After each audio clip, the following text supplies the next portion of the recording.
कल हम लोग यहाँ तक पढ़े थे कि यूटोपियन सोशलिज्म किसको बोलते हैं, तो कल नाम हो गया था। आज हम लोग मेन टॉपिक वाला पढ़ेंगे, ठीक है। चलो यहाँ से हम लोग के टॉपिक में है साइंटिफिक सोशलिज्म। साइंटिफिक सोशलिज्म किसको बोलते हैं?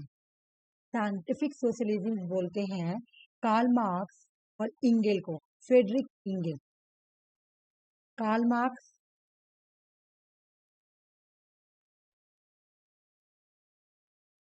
और इनके फ्रेंड फ्रेडरिक इंगेल।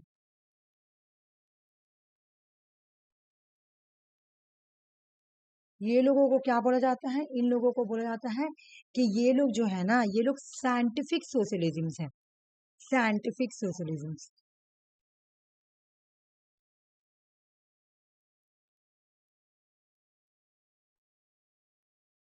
इन्होंने पता क्या किया? इन्होंने जो पहले वाले सोशलिज्म थे, जो अर्लियर सोशलिस्ट थे, देखो यहाँ पे लिखा हुआ है, जो अर्लियर सोशलिस्ट थे, जो अर्लियर सोशलिस्ट थिंकर थे, इन्होंने ही कार्ल मार्क्स और फ्रेडरिक इंगल ही दोनों ने मिलकर ही बोला कि जो अर्ली सोशलिस्ट थिंकर है ना, वो यूटोपियन सोशलिज्म है।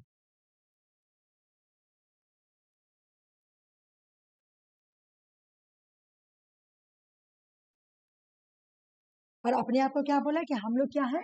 हम लोग हैं साइंटिफिक सोशलिज्म, ठीक है।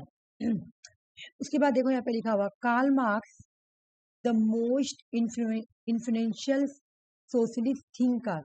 ये लोग दोनों ही मिलकर एक बुक लिखते हैं, को ऑथर, कम्युनिस्ट मैनिफेस्टो। तो कम्युनिस्ट मैनिफेस्टो, दास कैपिटल को ऑथर नहीं है, खाली कम्युनिस्ट मैनिफेस्टो को ऑथर है, ठीक है। मैं कार्ल मार्क्स और फ्रेडरिक एंगल का बुक करवाऊंगी क्योंकि वो बुक आता है एग्जाम में होगा, ठीक है। तो इस बुक में ये क्या बोलते हैं? क्लास स्ट्रगल के बारे में बोलते हैं, हिस्टोरिकल मटेरियलिज्म के बारे में बोलते हैं, सरप्लस वैल्यू के बारे में बोलते हैं, डिक्टेटरशिप ऑफ द प्रोलेटेरिएट के बारे में बोलते हैं। और मैं तुमको पढ़ाई हूँ कि क्लास स्ट्रगल का मतलब क्या है। क्लास स्ट्रगल का मतलब क्या है कि जब सोसाइटी में तुम्हारा कैपिटलिज्म जो है वो बहुत हद से ज्यादा एक्सप्लॉयटेशन करेंगे, तो वर्कर क्या करेंगे? क्लास स्ट्रगल करेंगे। हिस्टोरिकल मटेरियलिज्म में बताई हूँ कि जब एक कार्ल मार्क्स का जो डायलॉजिकल मटेरियलिज्म है, उसको हिस्टोरिकल मटेरियलिज्म भी बोलेंगे। वो किस पर बेस है? मैटर पे बेस। मैटर मतलब पैसा, मटेरियलिज्म है ना। एक स्टेज दूसरे स्टेज क्यों ट्रैवलिंग कर रही है? मैटर की वजह पर, है ना। और वो भी क्या हो रहा दोनों के बीच में? Class struggle. जैसे मैं पढ़ाई थी ना कि 5 स्टेज है, प्रिमिटिव कम्युनिज्म, स्लेव, फ्यूडल, उसके बाद कैपिटलिज्म, सोशलिज्म, कम्युनिज्म। तो जब प्रिमिटिव कम्युनिज्म की तरफ से ये लोग यहाँ से यहाँ जाते हैं ना, तो ये लोग क्लास स्ट्रगल करके ही जाते हैं, हो गया। और इन लोगों का चेंज होता है। रीजन क्या होता है? मैटर, पैसा, मटेरियल कंडीशन, ठीक है। ये हो गया। सरप्लस वैल्यू भी मैं पढ़ा रखी हूँ। सरप्लस वैल्यू का मतलब क्या है? अब यहाँ पे सुनो, ये लोग अर्लियर सोशलिस्ट को क्यों बोलते हैं आखिर कि जो अर्लियर सोशलिस्ट है वो यूटोपियन सोशलिस्ट है?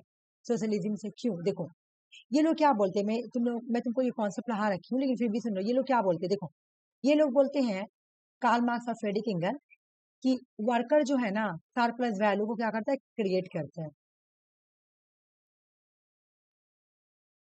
कैसे क्रिएट करता है? मान लो कि जो कैपिटलिज्म है, उसने 10 रुपए का सामान, सॉरी 40 रुपीज का सामान मंगाया, ठीक है ना। वो 40 रुपीज का कोई सामान मंगाया, मैं एक एग्जांपल दे रही हूँ, ठीक है। उसने क्या किया? 40 रुपीज का कुछ किया, ठीक है। कैपिटलिज्म, ऑनर, जो भी है, ये 40 रुपीज का कुछ अपना काम स्टार्ट करते हैं, ठीक है।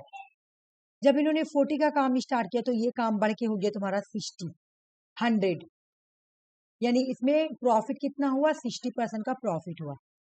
तो ये प्रॉफिट कौन कर रहा है? ये प्रॉफिट कौन करता है? दिन रात मेहनत कर कर वर्कर। तो ये जो है ना सरप्लस वैल्यू है। और इसको कौन लेके चल जाते हैं? सरप्लस वैल्यू को कैपिटलिज्म लेके चला जाता है, ये बोल रहे हैं ना। लेकिन सोशलिज्म क्या बोलते हैं? कि सोशलिज्म बोलते हैं ना कि देखो ये है यूटोपियन सोशलिज्म क्या बोलते हैं। और इस वजह से ही इनको क्या बोला जाता है, ये जो बोले ना ये वाला सरप्लस वैल्यू वाला बात, इस वजह से इनको क्या बोला जा रहा है, साइंटिफिक सोशलिज्म। एक हो गया। दूसरा इन्होंने जब बोला कि प्रिमिटिव कम्युनिज्म आएगी, फ्यूडलिज्म आएगी, फिर कैपिटलिज्म आएगी, फिर सोशलिज्म आएगी, फिर लास्ट में कम्युनिज्म आएगी। इन्होंने एक स्टेज के बारे में मेंशन किया, जितने भी मार्क्सिज्म है ना वो सोशलिज्म में आके फिर एक लास्ट स्टेज के बारे में बात करेंगे, वो है कम्युनिज्म। जबकि जो यूटोपियन सोशलिज्म है वो लोग कम्युनिज्म के बारे में बात नहीं करते, वो लोग क्या बात करते सुनो।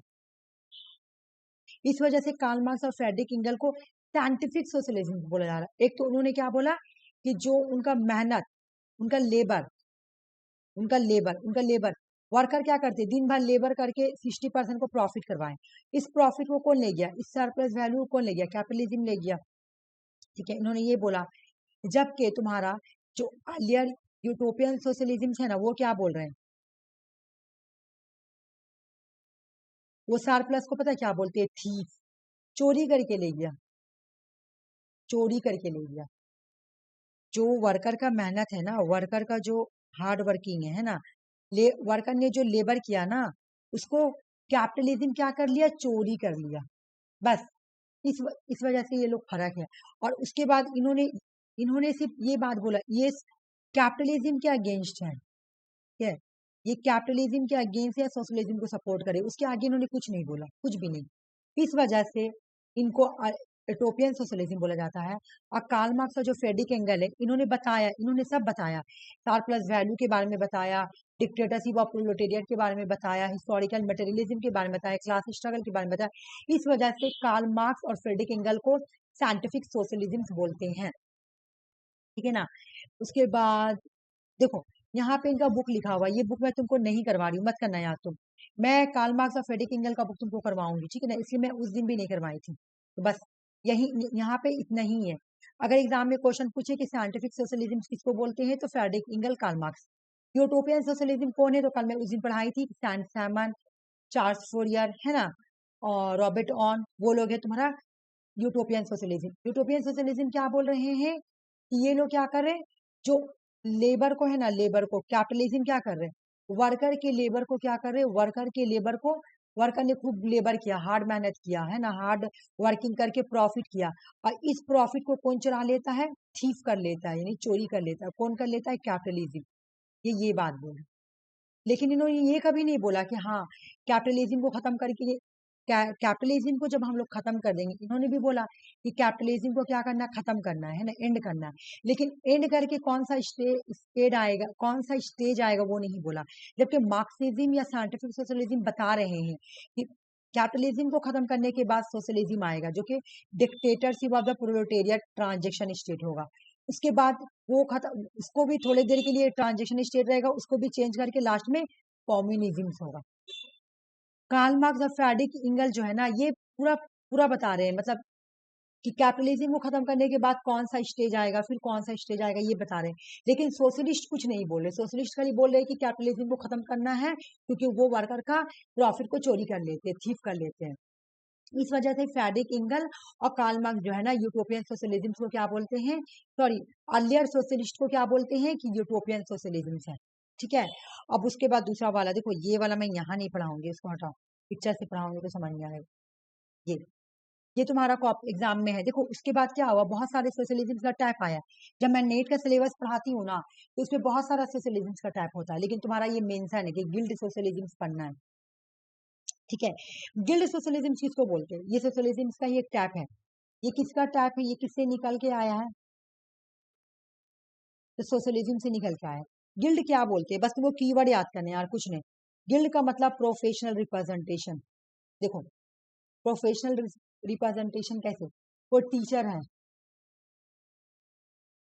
कोई इंजीनियर का ग्रुप है, कोई प्रोफेशनल ग्रुप, ठीक है, कोई प्रोफेशनल ग्रुप जब किसी के अगेंस्ट रिवोल्यूशन करेंगे उसको गिल्ड सोशलिज्म बोलेंगे।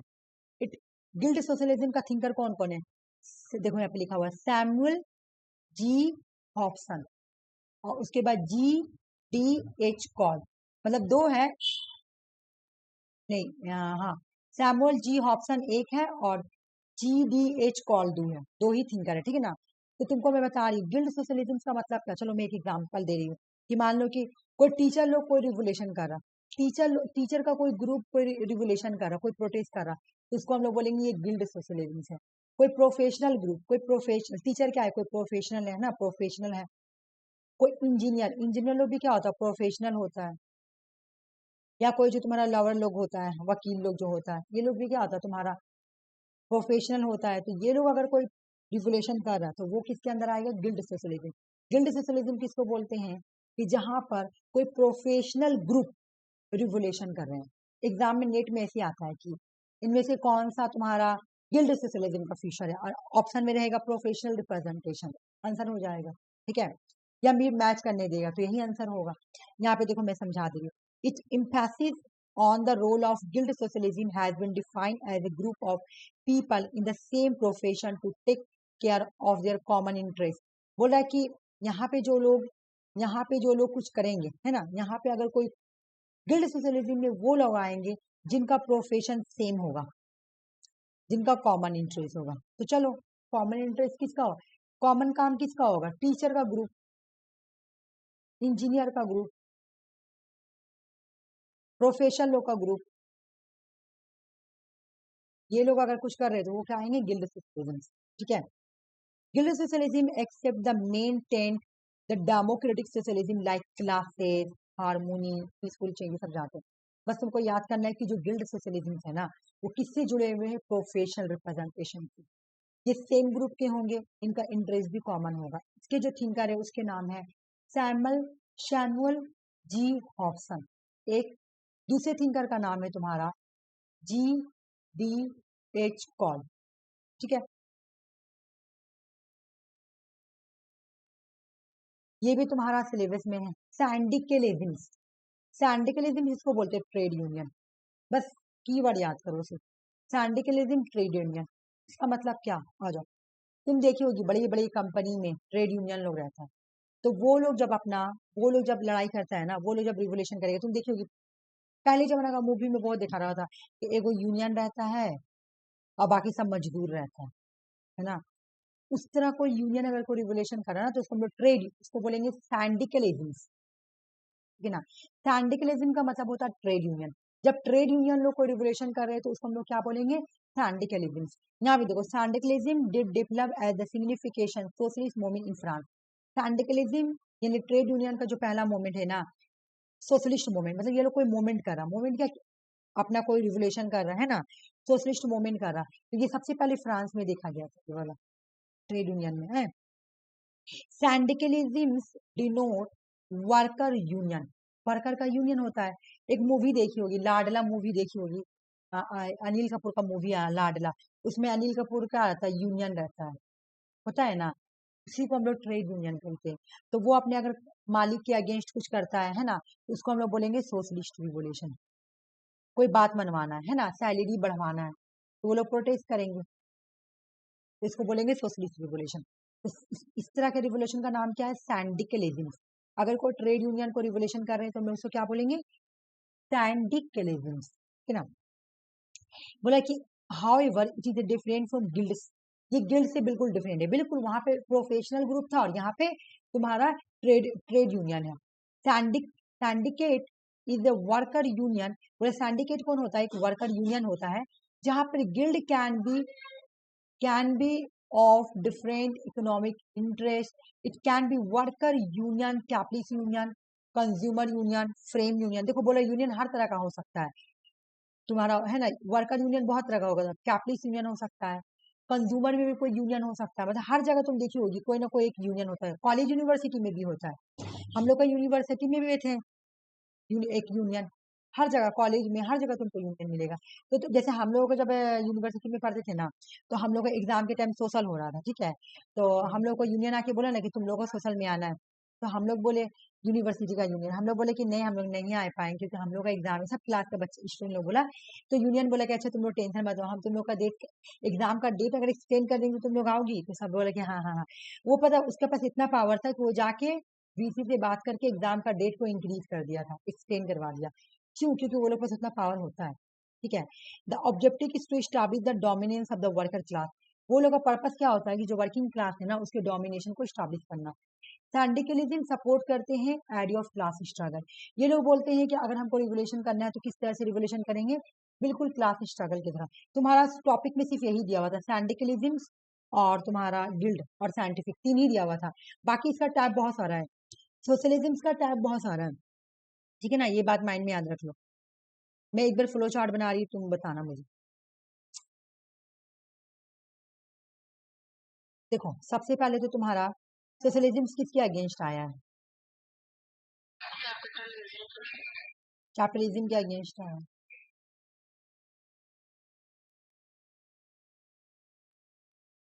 तो सोशलिज्म क्या करना चाहती है, कैपिटलिज्म को खत्म करना चाहती है, हो गया।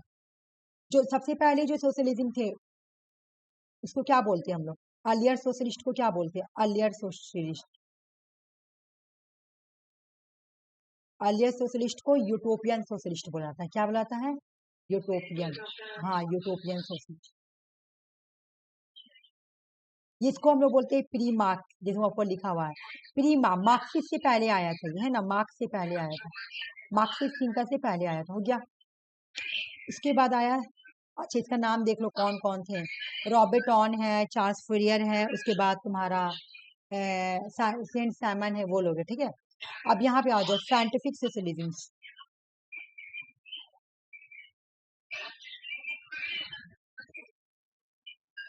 साइंटिफिक सोशलिज्म क्या बोलते हैं, सरप्लस वैल्यू के बारे में बात करते हैं, है ना, क्लास स्ट्रगल के बारे में बात करते हैं। इनमें जो थिंकर है, एक का नाम है कार्ल मार्क्स और एक है फ्रेडरिक इंगल। ये लोग क्या करते हैं, अर्लियर सोशलिस्ट को बोलते हैं कि वो लोग जो है ना, वो लोग यूटोपियन थिंकर है, ठीक है। नेक्स्ट हो गया गिल्ड।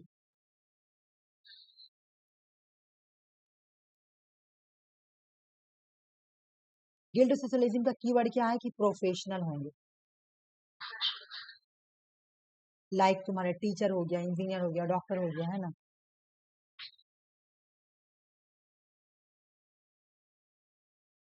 सिंडिकलिज्म ट्रेड यूनियन,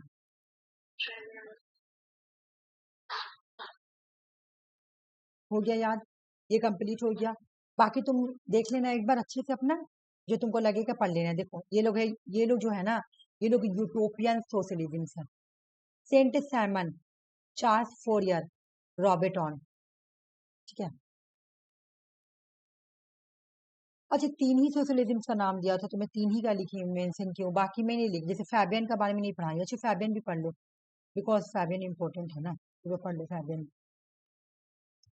जो फैबियन सोशलिज्म होते हैं ना, वो क्या बोलते हैं कि सोसाइटी में सोशल मूवमेंट होगा, लेकिन कैसे होगा, ग्रेजुअल चेंज, पीसफुल चेंज चाहिए इनको, पीसफुल, ठीक है ना। ये भी सोशलिज्म का टाइप है, तो तुम्हारा कुछ नहीं छूटेगा, इसको भी कर ही लो, क्योंकि तुम्हारा लिखा हुआ सोशलिस्ट थ्योरी पढ़ना है और कुछ नाम भी दिया हुआ।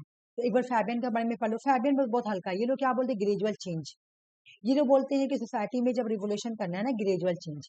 इसके जो थिंकर है, सिडनी वेब बेटर बेटराइज बेब, ठीक ना, सिडनी वेब बेटराइज बेब और जॉर्ज बर्नस था, बस इसके तीन थिंक। इसका एग्जाम्पल है यूके के लेबर पार्टी। मतलब ये लोग रिवोल्यूशन करना चाहते हैं, सोसाइटी में चेंज लाना चाहते हैं, कैपिटलिज्म को हटाना चाहते हैं, लेकिन ग्रेजुअल पीसफुल चेंजिंग के थ्रू, ठीक है। तो अब एग्जाम में अगर तुमसे पूछे कि ग्रेजुअल पीसफुल चेंज कौन से सोशलिज्म से जुड़ा हुआ है, तो फैबियन सोशलिज्म से जुड़ा हुआ है, ठीक है। ये तुम्हारा कंप्लीट हो गया टॉपिक, ठीक है। अगर इसमें तुम्हें कुछ नहीं समझ में आ रहा तो बोलो, तुम्हें दूसरा टॉपिक स्टार्ट करेंगे, ठीक है। बिल्कुल दूसरा टॉपिक आ गया, चलो आप।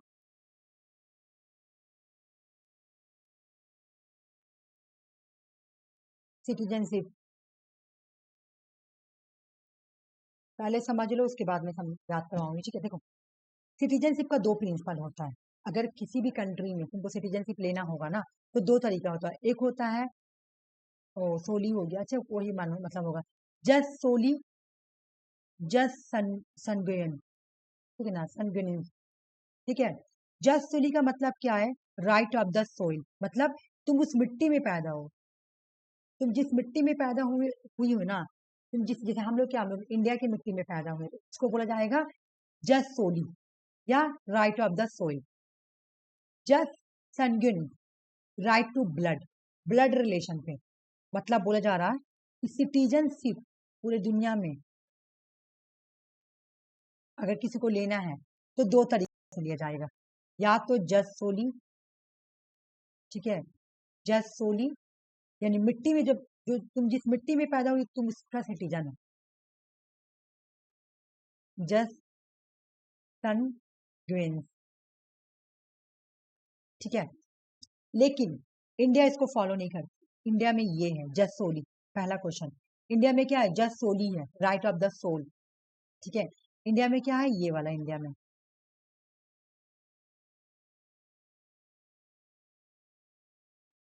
जस्ट सेंटेंस जो है ना वो नहीं है इंडिया में, ठीक है, वो इंडिया में नहीं है। अब क्यों नहीं है चलो बताती हूँ।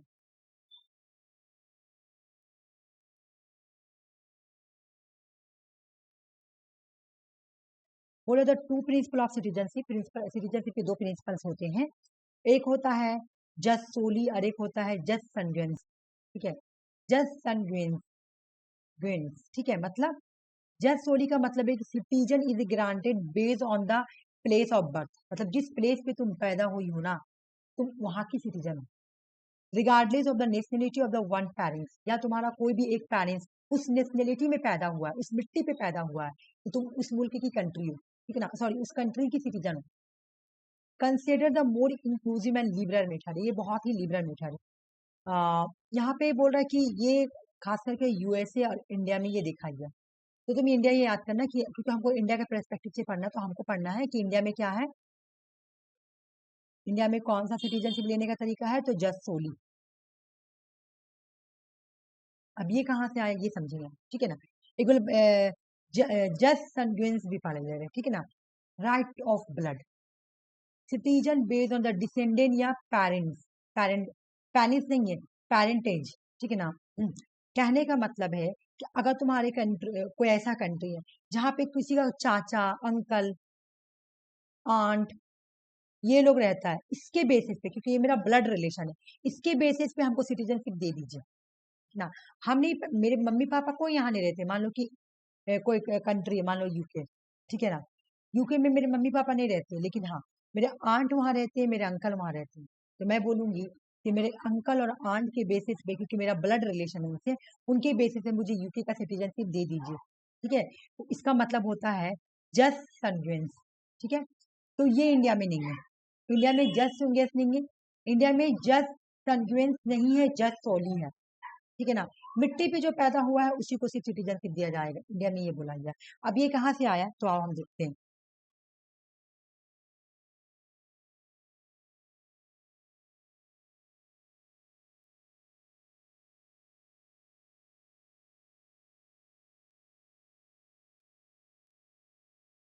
देखो, मोतीलाल नेहरू जो कि जवाहरलाल नेहरू के फादर थे, इन्होंने 1925 में, सॉरी 1928 में, मोतीलाल नेहरू, उनके एक कमेटी था जिसका नाम था मोती मोतीलाल नेहरू कमेटी, जो कि 1928 में बना था। तो मोतीलाल नेहरू जो थे ना वही इस कमेटी के लीडर थे। तो उन्होंने इस कमेटी में बोला था कि इंडिया में जस्ट सोली होना चाहिए, जस्ट सोली, ठीक है ना। तो जब इंडिया का बन रहा था कॉन्स्टिट्यूशन, तब इंडिया ने राइसिकल आइडिया ऑफ जस्ट, जो जस्ट कंग्रुएंस है ना उसको रिजेक्ट किया। देख लो, रिजेक्ट किया किसने? कॉन्स्टिट्यूशन असेंबली ने रिजेक्ट किया, और किसको अपनाया? जस्ट सोली को अपनाया। जस्ट कंग्रुएंस को रिजेक्ट कर दिया, किसको नहीं चाहिए, बल्कि जो मोतीलाल नेहरू ने 1928 में कॉन्सेप्ट को इंट्रोड्यूस करके गया था, इन्होंने 1928 में इस कॉन्सेप्ट को इंट्रोड्यूस किया था कि इंडिया में जस्ट सोली होगा, इंडिया में जस्ट सोली होगा। इसी को कॉन्स्टिट्यूशन असेंबली जो है ना उठाता है, और क्या बोलता है कि इंडिया में जो होगा जस्ट सोली होगा, मतलब इंडिया में जो सिटीजनशिप मिलेगा ना बर्थ के, बर्थ या पेरेंट्स, अगर कोई भी एक पेरेंट्स या बर्थ के बेस पर ही सिटीजनशिप मिलेगा, हो गया। इंडिया में सिटीजनशिप कहाँ मेंशन है? यूनियन लिस्ट में मेंशन है, पता है तुमको। लिस्ट तीन तरह का होता है, एक होता है यूनियन लिस्ट, एक होता है स्टेट लिस्ट, एक होता है कंकरेंट लिस्ट, ठीक है। तो इंडिया में सिटीजनशिप, यूनियन मतलब जहाँ पे सेंटर को पूरा पावर दिया गया, स्टेट मतलब जहाँ पे स्टेट को पावर दिया गया काम करने का, और कंकरेंट का मतलब जहाँ पे दोनों को मिला के पावर दिया गया। लेकिन जो सिटीजनशिप है ना वो यूनियन लिस्ट के अंदर है। अगर क्वेश्चन आए कि सिटीजनशिप कौन सा लिस्ट में, तो यूनियन लिस्ट में, हो गया। अब यहाँ पे आओ, अब इसका मतलब एक और बात बोलेंगे, यूनियन लिस्ट का मतलब क्या, कि अब ये भी एग्जाम में क्वेश्चन आता है कि सिटीजनशिप को चेंज करना या सिटीजनशिप को बनाना, कुछ भी सिटीजनशिप पे कानून बनाना, इस पे किसको पावर दिया गया है? सिटीजनशिप पे कानून बनाने का पावर किसको दिया गया? सिर्फ parliament. Only parliament has a power to make the law concerning citizenship. Citizenship के बारे में अगर कानून बनाना होगा तो कौन बनाएगा? पार्लियामेंट। जो भी चेंजिंग लाएगा पार्लियामेंट को पावर दिया गया। अच्छा, अभी जो सिटीजनशिप चलता है इंडिया में आज जो है, ये कौन से एक्ट के अकॉर्डिंग चलता है? तो सिटीजनशिप एक्ट 1950 ये वाला फॉलो हो रहा है।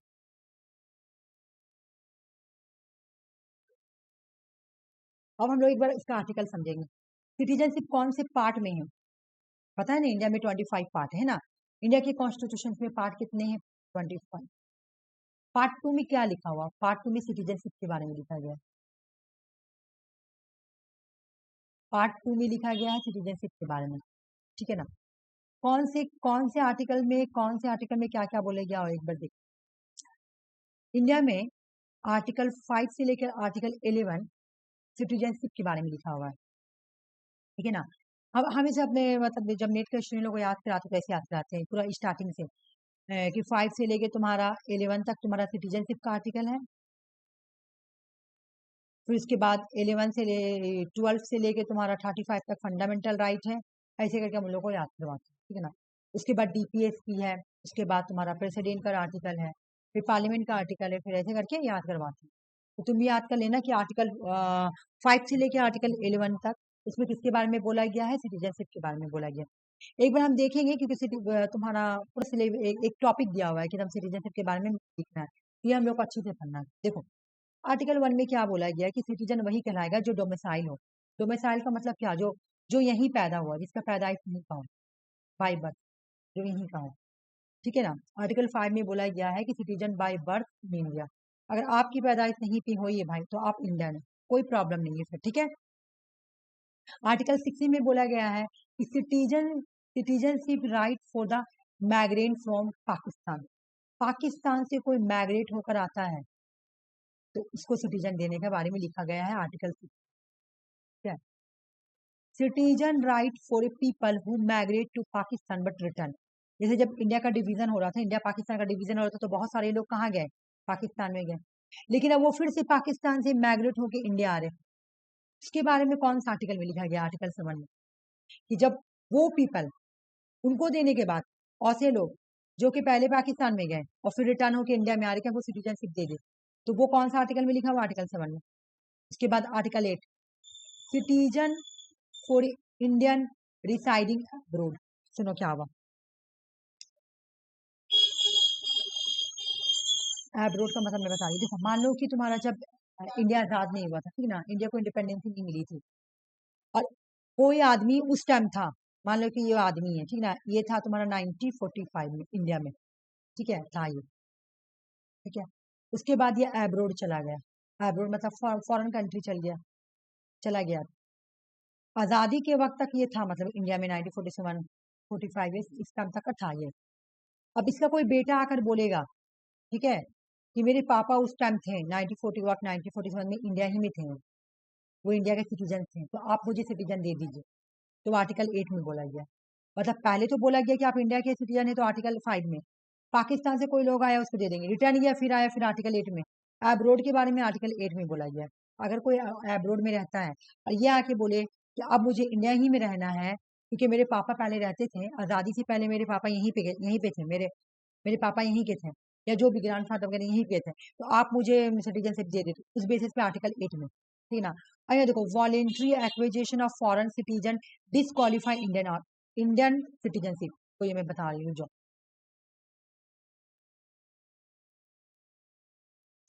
मान लो कि इंडिया में सिंगल सिटीजनशिप, रट लो इसको। इंडिया में कौन सा सिटीजनशिप फॉलो होता है? सिंगल।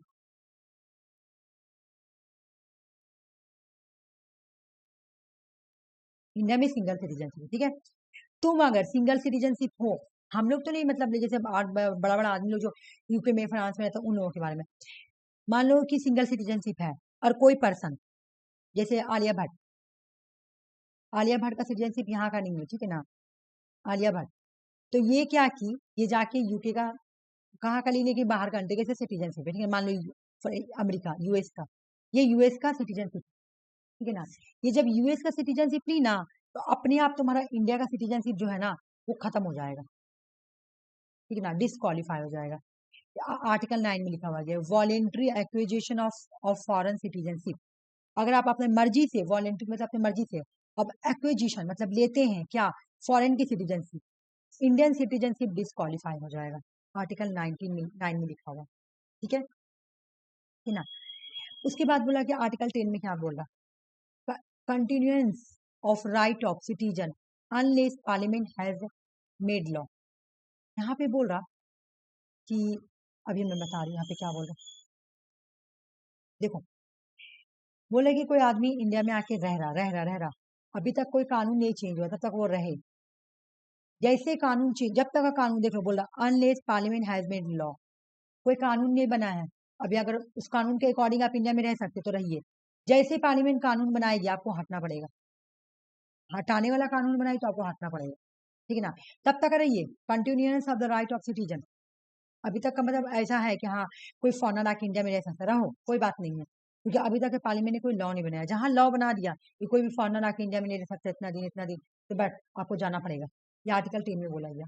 आर्टिकल 11 में अभी हम ऊपर पढ़ाए हैं, पार्लियामेंट पे अगर कोई सिटीजनशिप पे अगर कोई लॉ बनाना होगा, ठीक है, या एक्विजिशन के बारे में से कुछ मेंशन करना है, एक्विजिशन का मतलब इंडिया का सिटीजनशिप को एक्वायर करना, अगर सिटीजनशिप एक्वायर करने का कोई तरीका है, उसमें कोई कानून बनाना है, या सिटीजनशिप को टर्मिनेशन मतलब सिटीजनशिप आपका डिस्क्वालीफाई हो जाएगा, उससे रिलेटेड कोई लॉ बनाना है, इसका पावर किसको दिया गया है, पार्लियामेंट को।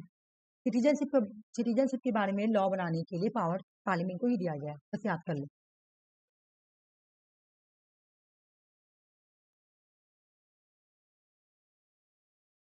बस एक सेकंड को थोड़ा समझ, चार्ज चला गया, एक सेकंड तुम देखो जब तक, मैं कहाँ गया,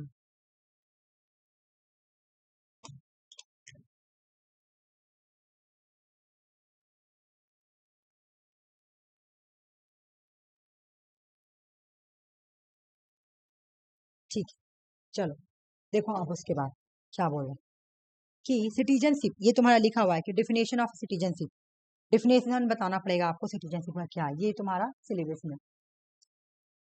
सिटीजनशिप, कर्सर कहाँ गया है, citizenship is the legal status of a person recognize under the law as a member of a sovereign state.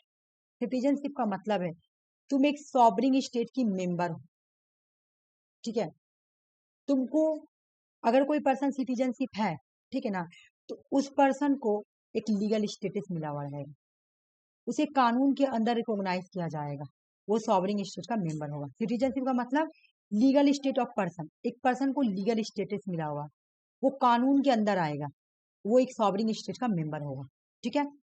A citizen enjoys civil and political right, अगर वो सिटीजन है तो हर तरह का फुल सिविल और पॉलिटिकल राइट को enjoy करेगा, लाइक वोटिंग उसको मिलेगा, राइट टू वोट उसको मिलेगा, होल्डिंग पब्लिक ऑफिस, अगर गवर्नमेंट जॉब करना है तो वो कर सकता है, क्यों, क्योंकि वो इंडिया का सिटीजन है। सिटीजनशिप का मतलब एक पर्सन जिसको लीगल स्टेटस मिला हुआ है और वो कानून के अंदर आ रहा है, वो एक सॉवरिंग स्टेट का मेंबर है, वो हर तरह का civil right political right enjoy करेगा उस कंट्री में, ठीक ना। सिविल राइट पॉलिटिकल राइट, जैसे उसको वोटिंग मिलेगा, राइट टू वोट, तुम वोट दे सकते हो, होल्डिंग पब्लिक ऑफिस, तुम गवर्नमेंट जॉब कर सकते हो, प्रोटेक्शन अंडर द लॉ, तुमको कानून के अंदर प्रोटेक्शन दिया जाएगा, जैसे तुम्हारे फंडामेंटल राइट को प्रोटेक्शन देना, तो फंडामेंटल राइट को प्रोटेक्शन दे रहे यानी हम तुमको प्रोटेक्शन दे रहे हैं ना, इसका मतलब होता है सिटीजनशिप। सिटीजनशिप के मतलब कोई ऐसा पर्सन जिसको लीगल स्टेटस मिला हुआ है और वो कोई सॉवरिंग कंट्री का मेंबर है और वो हर तरह का सिविल एंड पॉलिटिकल राइट को एंजॉय कर सकता है, उसको राइट टू वोट है, उसको होल्डिंग पब्लिक ऑफिस है, होल्डिंग पब्लिक ऑफिस का मतलब गवर्नमेंट जॉब कर सकता है ना, उस कंट्री में, जिस कंट्री में वो रहता है, जिस कंट्री का वो सिटीजनशिप है, उसके वो कानून के अंदर आएगा, मतलब प्रोटेक्शन अंडर द लॉ, वो कानून के, जैसे कानून के अंदर क्या है कि प्रोटेक्शन देना, लॉ के अंदर है कि तुमको प्रोटेक्शन देना, फंडामेंटल राइट को प्रोटेक्शन करना, तो उसके अकॉर्डिंग तुमको प्रोटेक्शन दिया जाएगा अगर तुम सिटीजन है तो सिटीजनशिप का मतलब यही है। ठीक है। इंडिया में सिटीजनशिप कब एडॉप्ट किया गया था? एडॉप्ट देखो, एडॉप्ट ऑफ द कॉन्स्टिट्यूशन देख लो। एडॉप्ट किया गया था 26 नवंबर 1949 एडॉप्ट किया गया था। लेकिन ये इफेक्ट में कब आया था? ठीक है ना, इफेक्ट में कब आया था? ये इफेक्ट में केम इनटू फुल इफेक्ट में कब आया था? 26 जनवरी 1950 यानी 26 जनवरी 1950 में 26 जनवरी 1950 में ये इफेक्ट में आया था।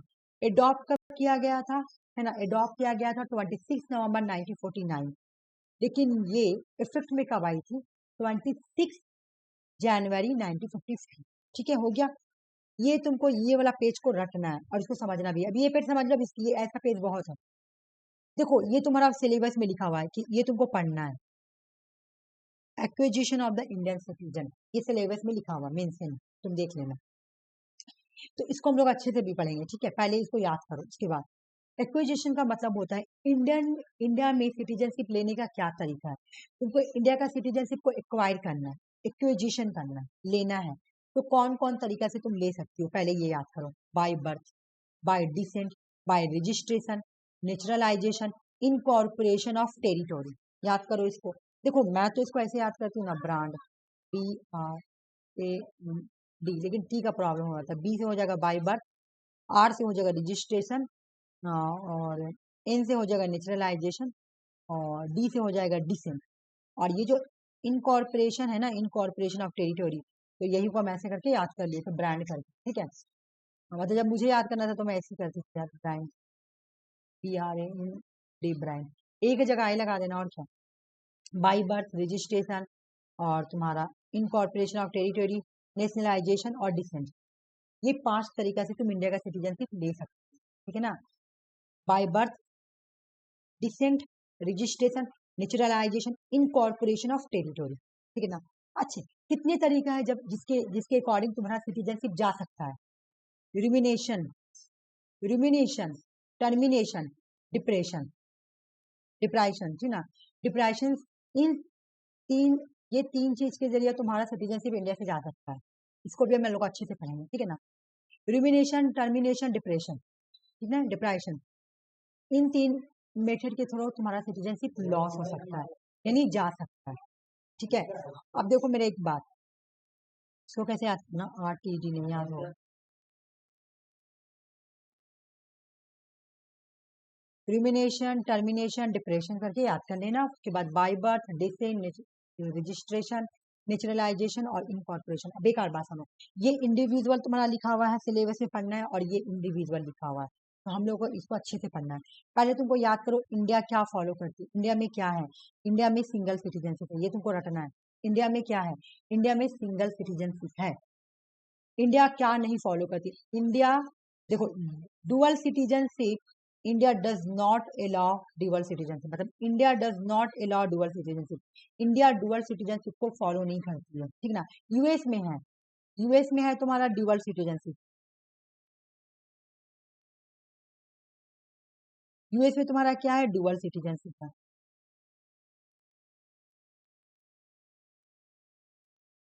इंडिया में तुम्हारा क्या है? सिंगल सिटीजनशिप है।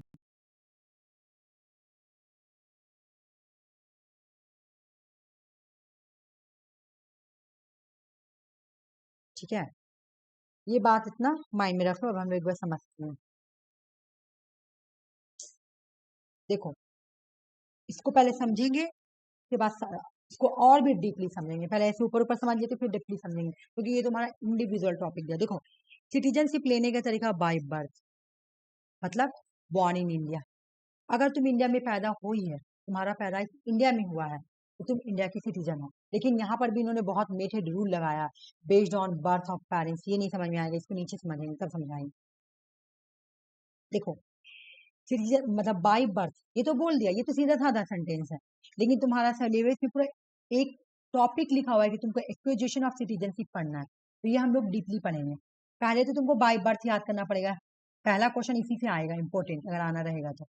जब डीपली जाएगा तब ये सब पूछेगा। ठीक है, चलो, बाय बर्थ में क्या, इंडिया का सिटीजन है। ठीक है, लेकिन कब कब से कब तक? A person born in India, एक इंडिया पैदा हुआ हो, कब से कब तक? अगर एक इंसान आफ्टर 26 जनवरी 1950 एंड बिफोर 1 जुलाई 1987। अगर कोई ऐसा पर्सन है जो कि 26 जनवरी के बाद, ठीक है ना, 26 जनवरी के बाद और 1987 से पहले, ठीक है ना, आफ्टर, इसके आफ्टर 1950 और तुम्हारा 1987 से बिफोर, पहले, अगर कोई पैदा हुआ है यहाँ पे तो इंडिया का सिटीजन होगा, ठीक है ना, वो इंडिया का सिटीजन है। मतलब इस तरीके से तुमको सिटीजनशिप हम दे देंगे, ठीक है, तुमको दे देंगे कि चलो तुम 26 जनवरी और 1987 के बीच में अगर तुम्हारा पैदाइश है इंडिया में, ठीक है, तो तुम इंडिया के सिटीजन हो, ठीक है। उसके बाद क्या बोला, ये तो ऐसे बोल दिया कि तुम इंडिया के सिटीजन हो, फिर क्या बोला, 1 जुलाई, देखो 1 जुलाई 1987 से 2 दिसंबर 2004 तक, है ना।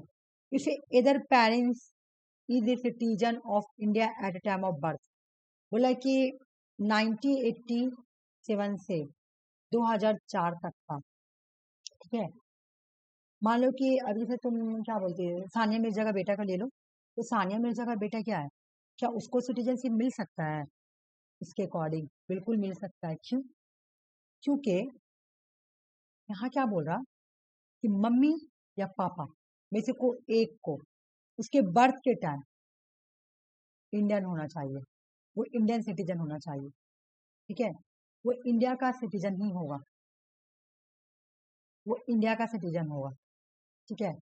मम्मी या पापा में से कोई भी इंडिया का सिटीजन होगा। तो सानिया मिर्जा तो तुम्हारा इंडिया की थी लेकिन शादी की थी पाकिस्तान का ही से, तो उसका बेटा को सिटीजनशिप कैसे मिलेगा? क्योंकि उसकी मम्मी जो है इंडियन सिटीजन है, ठीक है ना।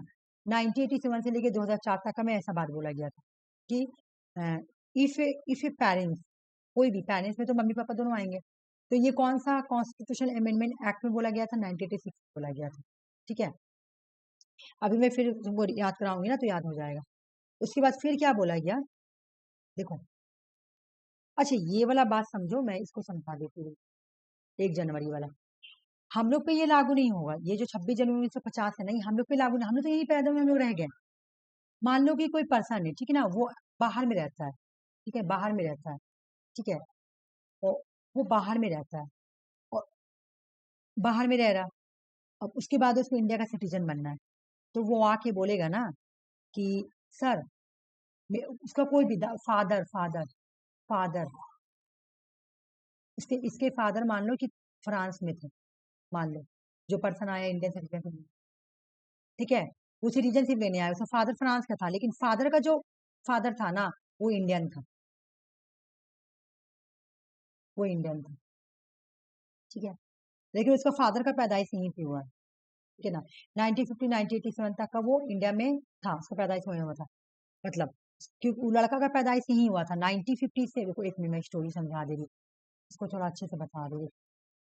एक नंबर पहले समझ लो क्या बोला, देखो कहने का मतलब ये फादर है और ये ग्रैंड फादर है, ठीक है, ये ग्रैंड फादर है और ये जो ये पर्सन है इसको चाहिए था इंडियन सिटीजन, ठीक है।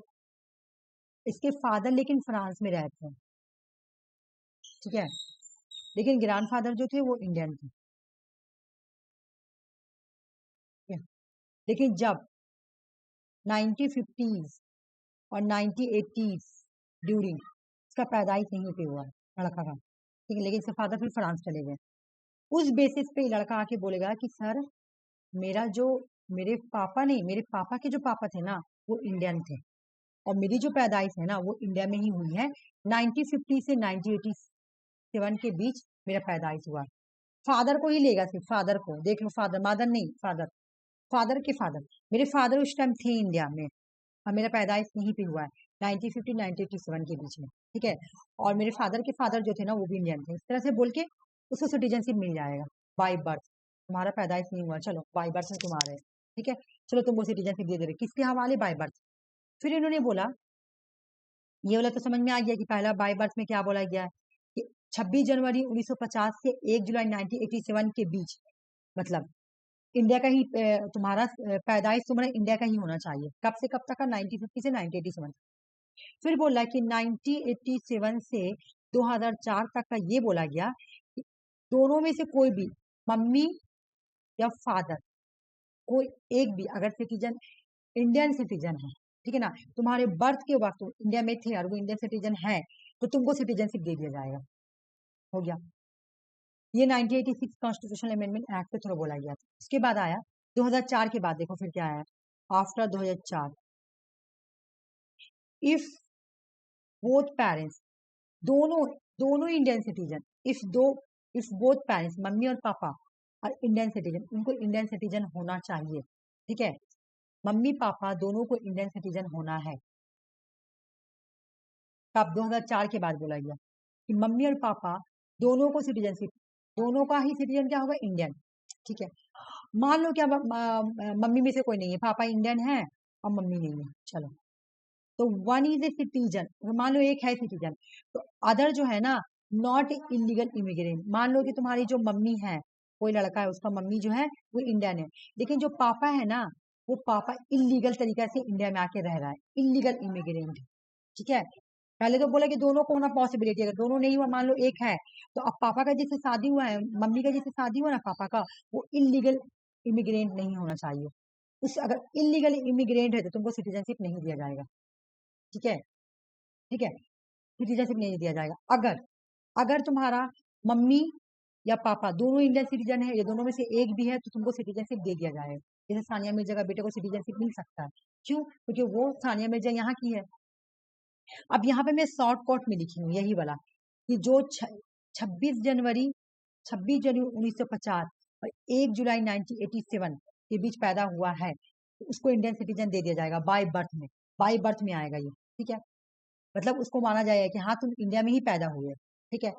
इसको इरिस्पेक्टिव ऑफ पेरेंट्स बोलेंगे। 1 जुलाई 1987 से लेकर 3 दिसंबर 2004 में तुम्हारे पैदाइश के वक्त में दोनों को होना चाहिए। अगर दोनों में से नहीं है तो इधर कोई भी एक पेरेंट्स रहेगा तो तुमको इंडियन सिटीजन मिल जाएगा। सॉरी, एक रहना चाहिए, एक मम्मी या पापा में से कोई को एक को रहना चाहिए इंडियन सिटीजन तुम्हारे बर्थ के बाद, तो तुमको मिल जाएगा इंडियन सिटीजन बाय बर्थ। ये सब बाय बर्थ में आ रहा, ठीक है ना। उसके बाद बोला कि 3 दिसंबर 2004 में क्या बोला कि दोनों पेरेंट्स को होना चाहिए, दोनों को ही मौजूद होना चाहिए तुम्हारा पैदाइश के वक्त, ठीक है ना। पैदाइश के बर्थ मतलब चाहे मम्मी कहीं का भी हो, ठीक है ना, एक तो होगा इंडियन सिटीजन, मम्मी तुम्हारा इंडियन सिटीजन है ना, मम्मी इंडियन सिटीजन है और पापा नहीं है, लेकिन पैदाइश के वक्त दोनों को होना होगा इंडिया में, ठीक है। और उसके बाद भी पापा को इलीगल इलीगल तरीके से नहीं आना होगा, मतलब अगर वो आएगा तो इलीगल तरीके से नहीं आएगा, ठीक है।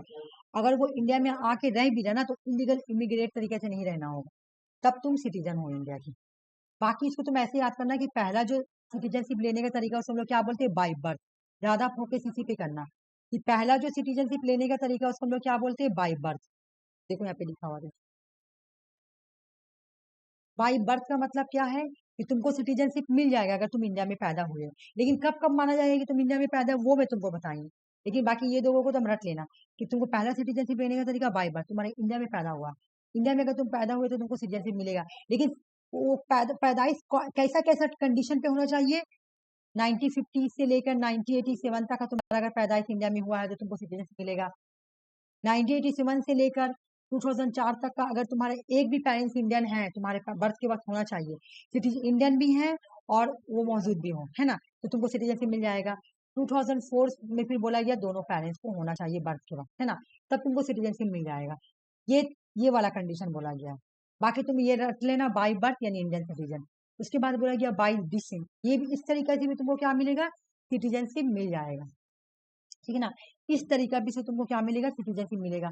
बाय डिसेंट, ठीक है ना, बाय डिसेंट बॉर्न और said India to Indian parents, अगर तुम इस तरीके से भी मतलब तुम्हारा तुम्हारा डिसेंट मतलब तुमने दादा दादा की पैदाइश नहीं की है, ठीक है ना, फादर यहाँ नहीं रह रहा था, फादर यूएस में रहता है, लेकिन फादर कहाँ रह रहा, फादर इंडिया ही का था, दादा दादा सॉरी, ग्रैंड फादर जो है ना वो इंडिया का ही है, ग्रैंड फादर जो है ना, ग्रैंड फादर वो इंडिया का ही है।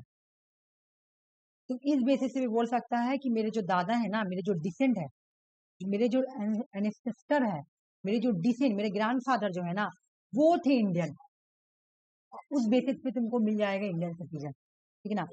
At least one parents must be Indian citizen. बोला चलो इसको भी समझते हैं, तब यहाँ पे आएंगे। बाकी याद ये वाला करना, वो सब खाली समझने के लिए मिलाई, समझाने के लिए।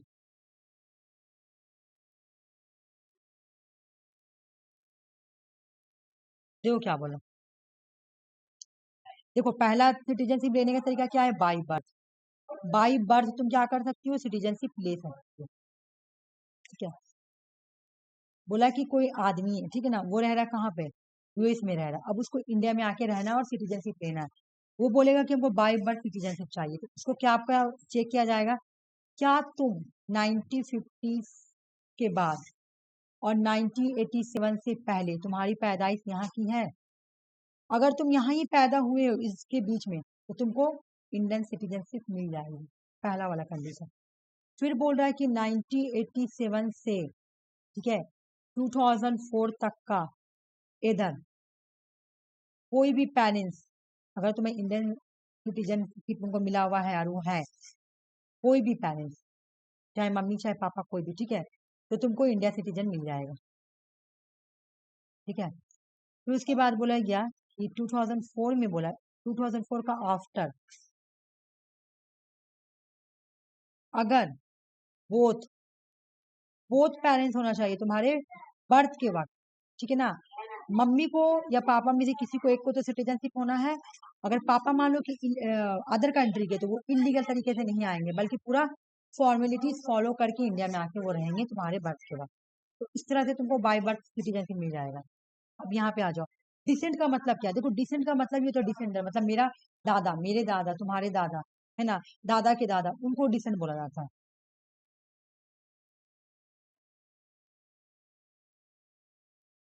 अब ये वाला स्टोरी एक बार समझ लो।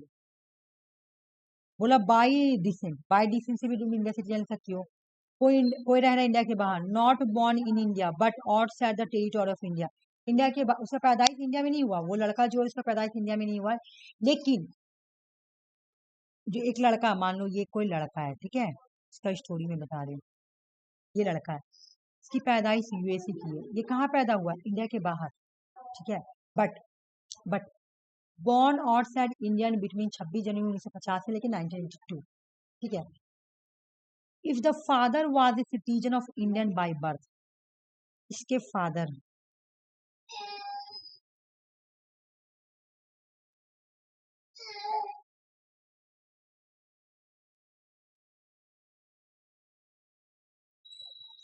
इसके फादर जो है ना इंडियन होंगे, ठीक है ना। If the father was a citizen of India by birth, लेकिन इसका फादर का पैदाइश कहाँ हुआ है, इंडिया में। ये इंडिया में रहते थे लेकिन चले गए यूएस में रहने के लिए, तो इनका बच्चा पैदा यूएस में हुआ, ठीक है। उस बेसिस सिर्फ फादर देख लो, सिर्फ फादर लिखा हुआ, या फादर के फादर भी, ठीक है, या फादर के फादर, ग्रांड फादर, कोई भी। तुम बोलोगे कि सर मैं यूएस में पैदा हुआ हूँ, ये बात ठीक है, बट मेरे पापा जो है ना, उनकी पैदाइश जो है यहीं की है, वो 1950 से लेकर 1992 के ड्यूरिंग देखेगा वो लोग की बर्थ है, हाँ है, तब तुमको सिटीजनशिप मिल जाएगा। क्यों, क्योंकि मेरे फादर यहीं के हैं, उनका उनका बर्थ यहीं पे हुआ है। सिर्फ फादर, मदर नहीं, मेरे फादर, देखो यहाँ पे लिखा हुआ है, एक आदमी देख लो, सिर्फ फादर है। If the father was a citizen of India by birth, ठीक है, बर्थ के वक्त, मतलब तुम्हारे फादर यहीं के, उनका बर्थ यहीं पे हुआ, इंडियन सिटीजन है वो, ठीक है, ओनली फादर, या फादर के फादर भी। दूसरा कंडीशन रखा गया है, अगर डिसेंडेंट के थ्रू लेना है, कि 1992 से लेके 2004 तक का, इफ ए पेरेंट्स, कोई भी, अब देखो यहाँ पे बदल दिया, इफ ए पेरेंट्स मतलब मम्मी या पापा, ठीक है, was a citizen of India by birth, mummy papa में से कोई भी है तो तुम उसके बेसिस पे भी सिटीजन ले सकते हो, तुम्हारा बर्थ क्यों ना बाहर पैदा हो, तुम क्यों ना तुम यूएस में पैदा हो, लेकिन तुम अपने मम्मी पापा की पैदाइश के बेस पे, अगर तुम्हारे मम्मी पापा की पैदाइश इतना दिन से इतना दिन तक का बीच में है, 1992 से लेकर 2004 तक का है, तब तुमको दे दिया जाएगा सिटीजनशिप बाय डिसेंट, ठीक है ना। उसके बाद बोला नॉट ऑटोमेटिक, अब आ जाओ, 2004 में फिर इन्होंने नया कानून बनाया, नया लॉ बनाया, बोले बाय डिसेंट मिलेगा, लेकिन ये भी होगा फॉलो, ये भी होगा, ये भी होगा, कोई भी मैच खा जाएगा तो वो मिल जाएगा। इन्होंने बोला,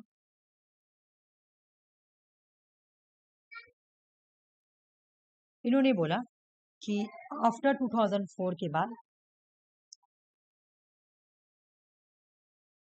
कि कंडीशन रखा, ठीक है, क्या रखा, either parents must be India of citizen, Hindustan का तो सिटीजन होना चाहिए एक, अगर तुम्हारे पेरेंट्स इंडिया के सिटीजन हैं तो parents must declare that the child does not hold a passport of the other country.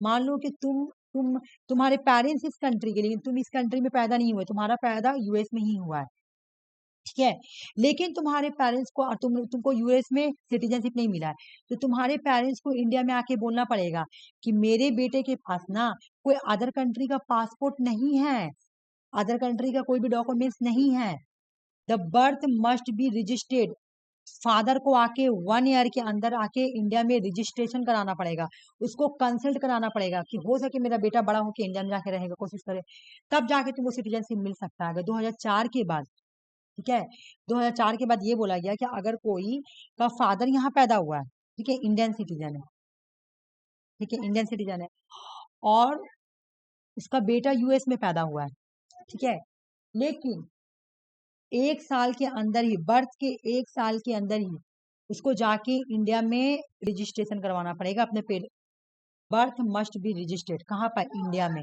उसको कंसल्ट कराना पड़ेगा 1 ईयर के अंदर, ठीक है ना।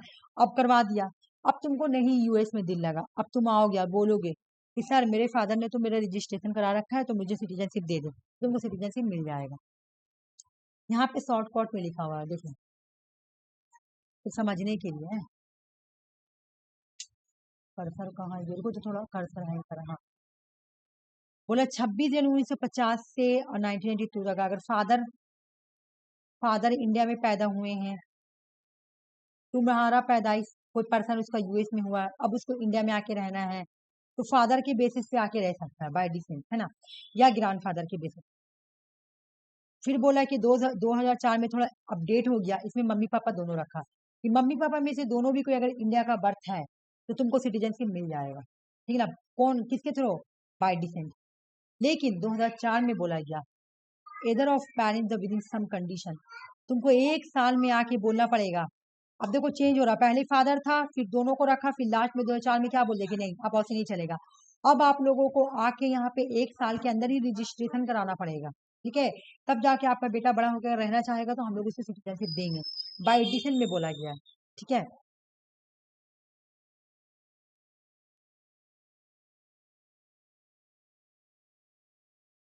अब बड़ा नहीं आएगा, अब ये दो को ही मुझे बहुत अच्छे से समझाना था, बाकी अब छोटा छोटा आएगा, ठीक है।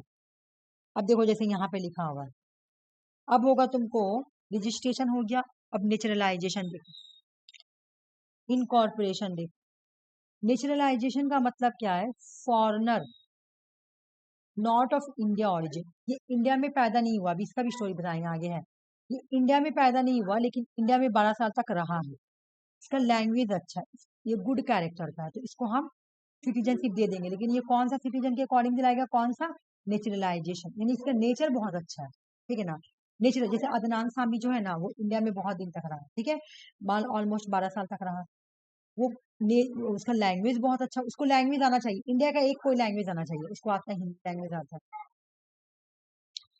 उसके बाद उसका कैरेक्टर गुड होना चाहिए, ठीक है, तो उसको हम लोग क्या करेंगे, अगर वो 12 साल इंडिया में रह गया तो उसको हम लोग नेचुरलाइजेशन सिटीजन दे देंगे, पैदाइश यहाँ का नहीं है, कहाँ की पैदाइश है, पाकिस्तान का है, अदनान सामी पाकिस्तान का है, ठीक है, लेकिन फिर भी हम लोग उसे सिटीजनशिप इंडिया क्यों दे रहा, क्योंकि गुड कैरेक्टर का है, लैंग्वेज उसको इंडिया का आता है ना, और वो 12 साल तक इंडिया में रह चुका है, तो उसको हम दे देंगे नेचुरलाइजेशन के थ्रू, ठीक है ना।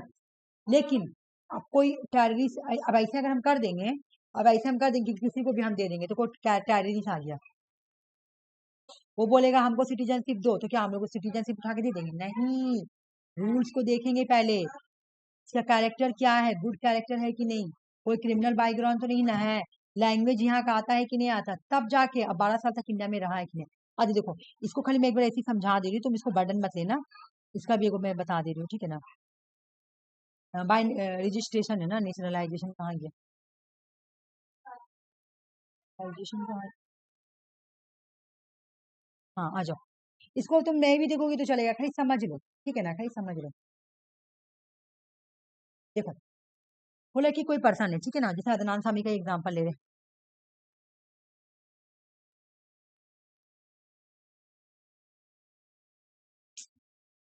बहुत भयंकर। हाँ देखो, मान लो कि कोई पर्सन है, मान लो ये, ठीक है, ये इंडिया में 12 साल तक रहा है, ठीक है, तो जब इसका 11 साल होगा ना, 11 साल, ये सब समझना है, खाली रटना नहीं है, ठीक है ना, 11 साल होगा तो इसको अप्लाई करना होगा, किसके लिए? इंडियन सिटीजनशिप के लिए। इंडियन सिटीजनशिप के लिए, इंडियन सिटीजनशिप के लिए इसको अप्लाई करना होगा कि हमें भी इंडियन सिटीजनशिप दे दिया जाए, ठीक है ना, रुक जाओ,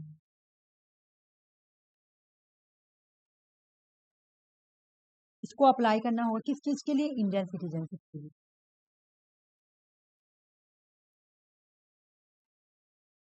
ठीक है, कर दिया अप्लाई। देखो 11 साल हुआ, अब जब ये अप्लाई किया उस दिन से, 11 साल के बाद इन्होंने अप्लाई किया, उस दिन से 1 ईयर तक का ये कहीं नहीं जा सकता, इंडिया में ही इसको रहना पड़ेगा। अगर आप कहीं गए तो आपको फिर नहीं दिया जाएगा। पहले तुम्हारा 14 ईयर था, लेकिन 14 ईयर को हटा दिया गया, ठीक है ना, 12 ईयर है, 12 साल। तो एक तो 11 साल रहा, और 1 साल ऐसे रहेगा अप्लाई करने के बाद, तो हो गया ना 12 साल। 12 साल अगर इंडियन सिटीजन रहा है, फिर चेक किया जाएगा ये फुलफिलमेंट हो रहा कि नहीं, किसी थर्ड शेड्यूल में जो लिखा हुआ है उस कंडीशन के अकॉर्डिंग ये फुलफिल हो रहा है कि नहीं। फिर देखा जाएगा उसका नॉलेज क्या है, गुड नॉलेज है कि नहीं, उसको इंडियन लैंग्वेज आता है कि नहीं, गुड कंडक्ट है कि नहीं, मतलब उसका कैरेक्टर क्या है, ठीक है ना, willingness to the renounce foreign citizen. बाहर में तो कोई क्रिमिनल बैकग्राउंड नहीं, जहां वो रहा है वहां भी तो कोई ऐसा तो नहीं भाग कर आया है, इसको इंडियन लैंग्वेज का नॉलेज होना चाहिए। 8 शेड्यूल में 22 लैंग्वेज है ना, 22 में से कोई भी एक लैंग्वेज, जैसे हिंदी, बंगाली, तमिल, कोई भी एक लैंग्वेज आना चाहिए, गुड कैरेक्टर होना चाहिए। अब ये देखो, गवर्नमेंट कैन वेव कंडीशन का मतलब क्या है? मान लो कि कोई बाहर कंट्री, ठीक है, बाहर कंट्री का कोई साइंटिस्ट है, ठीक है ना, बाहर कोई कंट्री का साइंटिस्ट है, और वो आया इंडिया में, देखो कोई साइंस से बिलोंग कर रहा, कोई फिलोसफी, कोई आर्ट, कोई लिटरेचर, कोई वर्ल्ड पीस, कोई बहुत बड़ा महान आदमी है, किसी को बाहर कंट्री में नोबेल प्राइज मिला हुआ है, ठीक है ना, नोबेल प्राइज मिला हुआ, अब वो आके इंडिया में बोला कि हमको इंडिया में रहना, आप हमको सिटीजनशिप दे दीजिए, तो इंडिया उसको दे देगा सिटीजनशिप। क्यों? क्योंकि वो एक वेव है, वो एक बहुत बड़ा फील्ड से बिलोंग करता है ना, वो भी कौन सा के नेचुरलाइजेशन के थ्रू उसको दे देगा। कोई साइंस से बिलोंग करा, किसी ने कोई चीज को डिस्कवर किया, कोई बहुत बड़ा फिलोसफी है, कोई बहुत बड़ा आर्टिशियन है, कोई बहुत बड़ा लिटरेचर है, कोई बहुत बड़ा वर्ल्ड पीस है, जैसे मनसन मनसन क्या नाम है, नेल्सन मंडेला, है ना, वर्ल्ड पीस में उसको उनको नोबेल प्राइज मिला है। ये सब के लोग अगर आके बोलते हैं कि आप हमको बाय बर्थ या आप हमको इंडियन सिटीजनशिप दे दे, तो इंडियन सिटीजनशिप बिल्कुल उसको गवर्नमेंट सिटीजनशिप दे देगी नेचुरलाइजेशन के, ठीक है ना। तो ये बस तुम एक बार खाली मैं समझाई हूँ, बाकी वहां पे तो सब लिखा हुआ है तुम्हारा कि नेचुरलाइजेशन कैसे मिलेगा। देख लो, बाई बर्थ कैसे मिलेगा, इंडिया में पैदा हुए हैं, ठीक है ना, उसके बाद बाई डिसेंट कैसे मिलेगा, आप पैदा हुए इंडिया में लेकिन आपके पेरेंट्स इंडियन हो, बॉर्न सेड इन इंडियन, आपकी पैदाइश इंडिया के बाहर हुआ लेकिन पेरेंट्स जो होंगे वो इंडियन होंगे। रजिस्ट्रेशन, वो भी रजिस्ट्रेशन नहीं पढ़ाई हूँ ना मैं, इसको छोड़ दी हूँ, नेचुरलाइजेशन पढ़ा दी, सॉरी। रजिस्ट्रेशन में क्या बोला कि not of the Indian origin, तुम इंडिया के ऑरिजिन नहीं हो, ठीक है ना, लेकिन अगर तुम 12 साल तक इंडिया में रहे हो और तुम्हारा कैरेक्टर गुड है, तुम अच्छा इंसान हो, तो उस बेसिस पे तुमको सिटीजनशिप दे दिया जाएगा, और इस सिटीजनशिप का नाम रहेगा नेचुरलाइजेशन, ठीक है ना। इनकॉर्पोरेशन का मतलब समझो, ये बहुत इजी, अच्छे से समझ में आ जाएगा। देखो, मान लो कि 1962 में तुम्हारा पौंडीचेरी ना, पौंडीचेरी वो फ्रांस के अंदर में था, इंडिया ने 1962 में फ्रांस से पौंडीचेरी अपने अंदर ले लिया। तो जब अपने अंदर लिया तो वहां के जो लोग होंगे, जो वहां के रहने वाले लोग हैं, उनको इंडिया, उसको इंडिया देगी अपना सिटीजनशिप। मान लो कि इंडिया को टेरिटरी को एक्वायर करे, इन कॉर्पोरेशन ऑफ टेरिटरी, ठीक है, इंडिया किसी टेरिटरी को एक्वायर करा अपने अंदर, तो वहां के जो लोग होंगे ना, उनको इंडिया सिटीजनशिप देगा। देखो गया। अब बाय रजिस्ट्रेशन पढ़ते हैं, आ जाओ।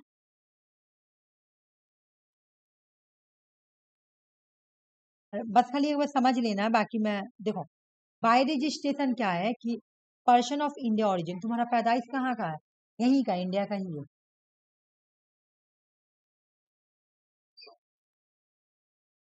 यहीं पैदा हुआ, ठीक है ना, resident in the 7 year before apply for registration, ठीक है ना, बोल रहा है कि residing in India for 7 year before applying registration, person of India origin residing abroad, ये जब पैदा हुआ ना, फिर काम करनी है अब्रोड चला गया, एब्रोड चला गया, बाहर चला गया, ठीक है ना, एब्रोड, ठीक है। Reside in any country outside undivided India exclusive Pakistan and Bangladesh, जब इंडिया पाकिस्तान आज़ाद नहीं हुई थी और तुम चले गए अब्रोड उसी टाइम काम करने के लिए, ठीक है ना, तो यहाँ पे तुम आकर बोलोगे ना सपोज ऑफ इंडियन सिटीजन, मतलब मैं इसका स्टोरी सुना रही हूँ, इसका क्या है।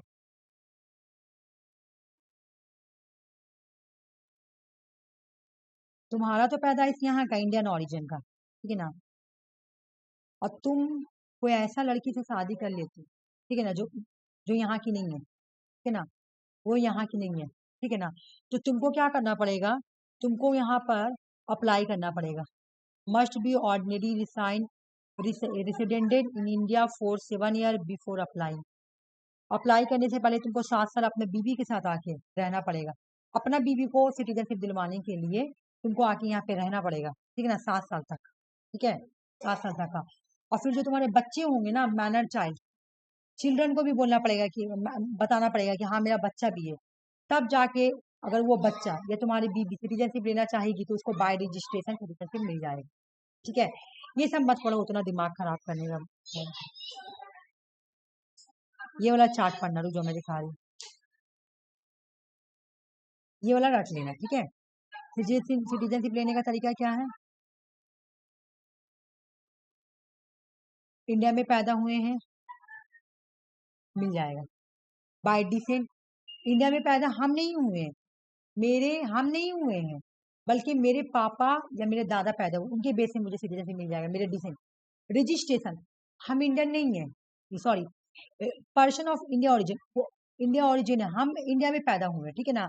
कोई आदमी है, चलो कोई ये एक आदमी है, वो कहाँ पैदा हुआ, इंडिया में, वो बाहर चल गया एब्रोड, एब्रोड में ही शादी कर लिया, ठीक है ना, शादी कर लिया, और एब्रोड में उसको तो इंडिया यहाँ से उसको कार्ड देती है, जिसको बोला जाता है, ये वाला भी कार्ड दिखाएंगे हम, ठीक है ना, तो फुल फॉर्म दिखाएंगे। तो इस प्रोसेस का मतलब होता है बीवी, उसकी बीवी यहाँ की नहीं है, बीवी तो बाहर की फॉरनर की, तो उसको आके यहाँ से अपने बीवी को सिटीजनशिप दिलवाना होगा 7 साल रह के, ठीक है। नेचुरलाइजेशन, कोई फॉरनर है आके इंडिया में 12 साल रहा है, 12 साल, तो उसको सिटीजनशिप दे दिया जाएगा। इंडिया ने किसी टेरिटरी को एक्वायर किया है तो वहां के लोगों को भी सिटीजनशिप दे दिया जाएगा। ये हो गया, तुमको ये याद करना, by birth, by descent, registration, nationalisation, incorporation, ठीक है। इंडिया में पैदा हुआ हो, कोई पर्सन पैदा नहीं हुआ, मतलब अगर तुमको चाहिए, मान लो कि तुमको सिटीजनशिप चाहिए, तुम्हारा पैदाइश यही नहीं हुआ, तुम्हारा यूएस में हुआ है, तुम्हारे पापा तुम्हारे डिसेंट का पैदाइश यहाँ पे हुआ, तो उस बेसिस पे मिल जाएगा। रजिस्ट्रेशन के बेसिस पे मिल जाएगा। नेचुरलाइजेशन, ये इंडियन सिटीजन नहीं होता, देखो नेचुरलाइजेशन का मतलब क्या, ये कल मैं पढ़ाऊंगी। नेचुरलाइजेशन का मतलब वो सिटीजन जो यहाँ का पैदा, यहाँ का उसका बर्थ नहीं है, उसका बर्थ यहाँ का नहीं है, वो नेचुरलाइजेशन सिटीजन है। उसका बर्थ किसी और, जैसे अदनान सामी यहाँ नहीं पैदा हुआ, पाकिस्तान में पैदा हुआ है, ठीक है, लेकिन हम लोग सिर्फ उसको क्यों दे रहे हैं, क्योंकि वो 12 साल तक इंडिया में रहा है, तो वहाँ यहाँ पे सब क्राइटेरिया फुलफिल किया, ठीक है ना। तो जिसको हम लोग रजिस्ट्रेशन देते हैं वो इंडियन ऑरिजिन है, वो ऑरिजिन है, उसको बीबी को, वो अपने बीबी को दिलाने के लिए 7 साल रुकेगा। लेकिन जिसको नेचुरलाइजेशन सिटीजनशिप देते हैं ना, वो इंडिया का पैदा होने वाला नहीं है ना, नॉट ऑफ इंडियन ऑरिजिन, ये इंडियन ऑरिजिन का नहीं होता। अभी एक बार मैं फ्लो चार्ट बनाऊंगी तो तुमको समझ में आ जाएगा, रुक जाओ। और ये जो पौंडीचेरी वाले एग्जांपल दी थी ना, कि इंडिया ने को टेरिटरी को क्या किया, एक्वायर किया, ठीक है, तो 1960 में उसने क्या किया था, पौंडीचेरी को एक्वायर किया। जब उसे 1960 में पांडिचेरी को एक्वायर किया, तो वहां के जो लोग होंगे उसको तो सिटीजनशिप देंगे ना, जो रहने वाले लोग को, रिसाइडेंटेड लोग। ऐसा नहीं कि पौंडीचेरी में तो तुम्हारा अंग्रेज भी आके रह रहे थे, पुर्तगाल भी आके रह रहे थे, फ्रांस भी रह रहे थे, उन लोगों को नहीं, वो लोग भागो जो पहले से वहां के लोग रह रहे थे ना, जिसको आके कब्जा किया था फ्रांस, उसको देंगे citizenship. Resident were granted Indian citizenship, ठीक है।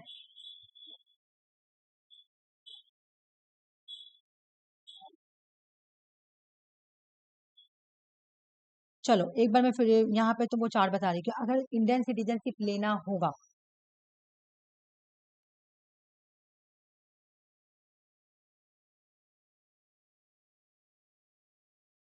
एक सेकंड रुक जाओ,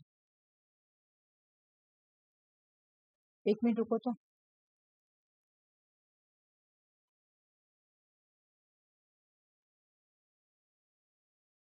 एक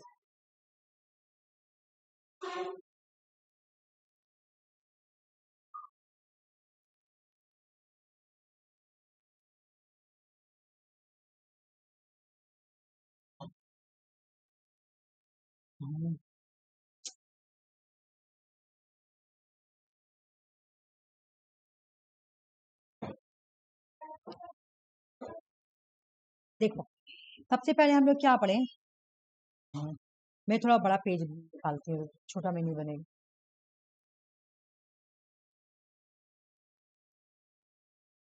ये थी, चलो चलो आ जाओ। पहले हम क्या पढ़े कि सिटीजनशिप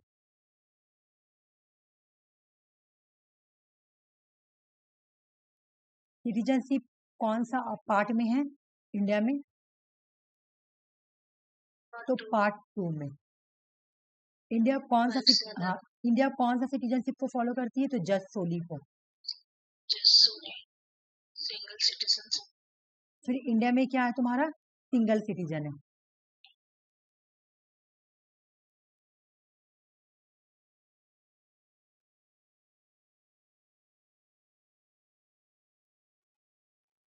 अभी जाओ हम क्लास करा रहे बाबू, ठीक है ना।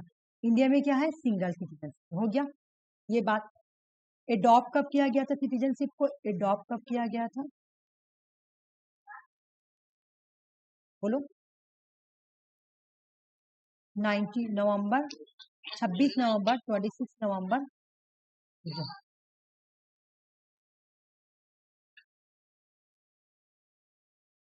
नवंबर था कि जुलाई था, मुझे ये अच्छा मैंने नवंबर ही था, ठीक है, नवंबर 1949। इफेक्ट में कब आया, इफेक्ट में कब आया सिटीजनशिप, 26 जनवरी 1996। ये चीज हम लोग इतना पढ़े, ठीक है, पढ़े। उसके बाद अगर हम लोगों को एक्विजिशन करना है सिटीजनशिप, ठीक है, एक्विजिशन करना है,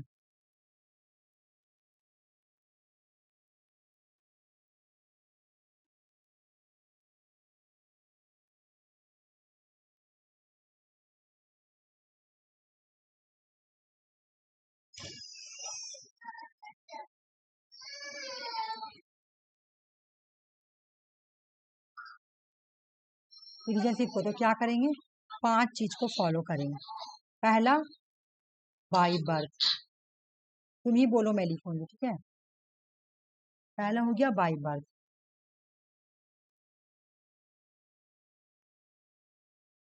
दूसरा बोलो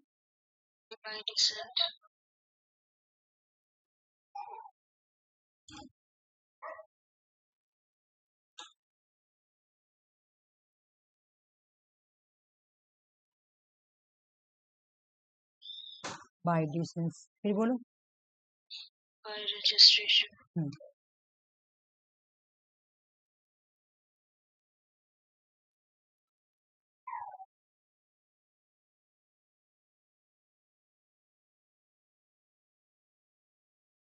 फिर बोलो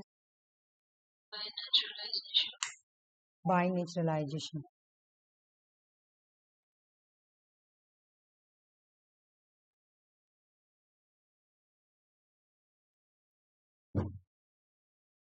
इंडिया में सिटीजनशिप का पावर, सिटीजनशिप पर भी कोई भी लॉ बनाने के लिए पावर किसको दिया गया है, पार्लियामेंट को। ये फ्लो चार्ट समझ में आ गया कि नहीं बताओ। बाकी जो अंदर का चीज है तुम देख लेना, ये वाला इतना ऊपर ऊपर याद हो गया। अंदर में भी मैं तुमको क्या बोली थी कि इसका पहले क्या बोला गया कि तुम्हारा 1950 से लेकर 1987 तक का अगर पैदाइश है तो इंडियन सिटीजन है, ठीक है। फिर बोला गया कि 1987 से लेकर 2004 तक का अगर कोई भी पेरेंट्स है तो आप इंडियन सिटीजन है ना। लास्ट में दोनों रख दिया, ठीक है, इस तरह से। बाय डिसीजन में क्या बोला गया कि आपका पैदाइश यहाँ नहीं हुआ है जिसको सिटीजनशिप लेना है, ठीक है ना। हाँ, कोई फादर या उसका ये हुआ तो उस बेसिस पे ले सकते हैं। फिर उसका तरीका बताया कैसे कैसे। रजिस्ट्रेशन मतलब कि वो आदमी तो पैदा हुआ लेकिन उसकी जो बीबी है वो फॉरनर है ना, तो वो ले सकता है, और उसका बच्चा को चाहिए तो इस तरह से वो ले सकता है। नेचुरलाइजेशन में क्या बोला, 12 साल तक का अगर कोई पर्सन रह रहा है तो उसको मिल जाएगा सिटीजनशिप, ठीक है। ये हो गया। अब आ जाओ टर्मिनेशन के बारे में पढ़ेंगे, मतलब लॉस ऑफ इंडियन सिटीजन। हाँ बस ये छोटा ज्यादा बड़ा नहीं है, बस ये यही पढ़ेंगे, ठीक है ना। सॉरी रियूनियनेशंस यानी वॉलेंट्री, मतलब क्या, when an Indian citizen voluntary give up their citizenship. जैसे आलिया भट्ट अपना सिटीजनशिप छोड़ दी है तो अपने आप अपना मर्जी से छोड़ी है, ठीक है ना, अपना मर्जी से वो छोड़िए, तो इसको हम लोग क्या बोलेंगे, रियूनियनेशन, ठीक है। Apply mostly to those who acquire citizenship other country, अगर कोई पर्सन किसी दूसरे कंट्री की सिटीजनशिप को अप्लाई करता है ना, तो वो खत्म हो जाएगा, रियूनियनेशन हो जाएगा, ठीक है ना। मतलब इसका क्या, तुम्हारा सिटीजनशिप इंडिया का खत्म। India does not follow dual citizenship,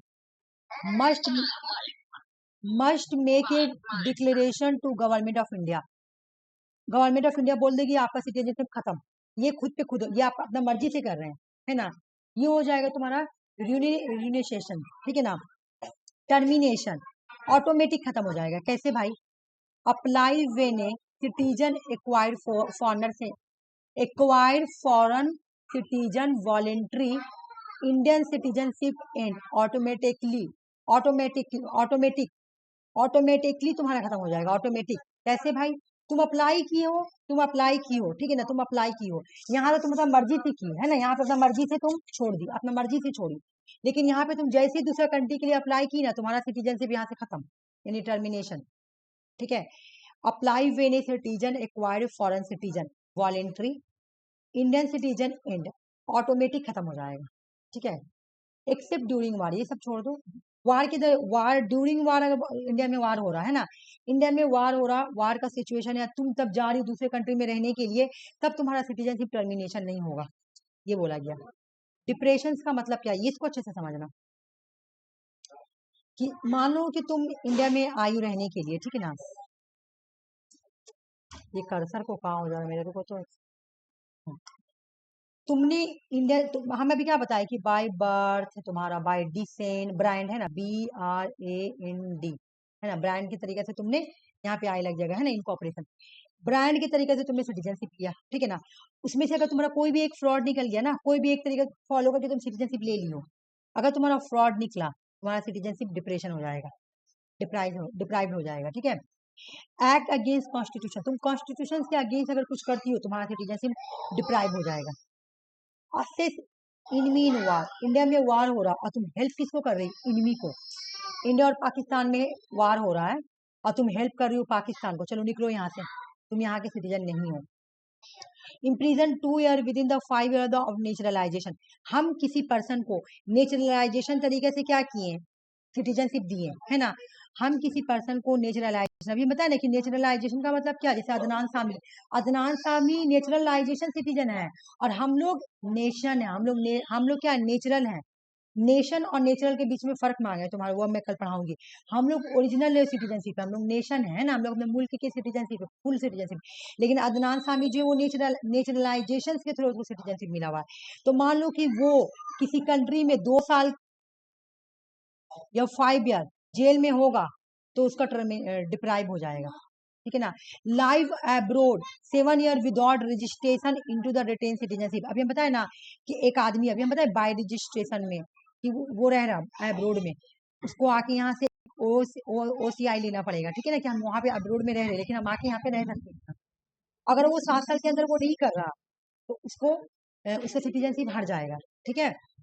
या फिर उसकी बीबी यहाँ की नहीं है, ठीक है ना, उसकी बीबी फॉरनर है और वो यहाँ का है, और वो चाहता है कि आके इंडिया में रहे, तो उसको 7 साल तक अपने बीबी के साथ रह के यहाँ से सिटीजनशिप लेना होगा। लेकिन अगर कोई पर्सन जाके इंडिया में रह रहा 7 साल तक का कोई खोज खबर नहीं है, वो इंडिया में आके अपना रजिस्ट्रेशन वगैरह भी नहीं कर रहा, मतलब यहाँ पे वोट भी हो रहा तो वोट भी नहीं दे रहा, जो भी लीगल काम हो रहा है उसमें आके पार्टिसिपेट नहीं कर रहा, 7 साल तक तुम अब्रोड में रहे, लेकिन यहाँ पे कुछ भी रजिस्ट्रेशन नहीं किया आके, है ना, कुछ भी बोले नहीं, कुछ भी किए नहीं, है ना, तो तुम्हारा सिटीजनशिप जो है ना वो डिप्राइव हो जाएगा। जैसे अभी तुम देखी होगी, अरब में बहुत सारे लोग रहते हैं ना, गल्फ कंट्री में, वो 7 साल तक इंडिया में रहे, बाहर में है, और यहाँ पे ना आके वोट दिए ना कुछ किए, तो तुम्हारा सिटीजनशिप डिप्राइव हो जाएगा, ठीक है। तो सिटीजनशिप जाने का 3 तरीका है, रियूनियनेशन, टर्मिनेशन, डिप्रेशन, बस, ठीक है, हो गया तुम्हारा सिटीजनशिप। अब तुमको सिटीजनशिप में पढ़ना है नेचर और ये रुक जाओ, नेचर और नेचुरलाइजेशन का फर्क पढ़ना है, ठीक है ना।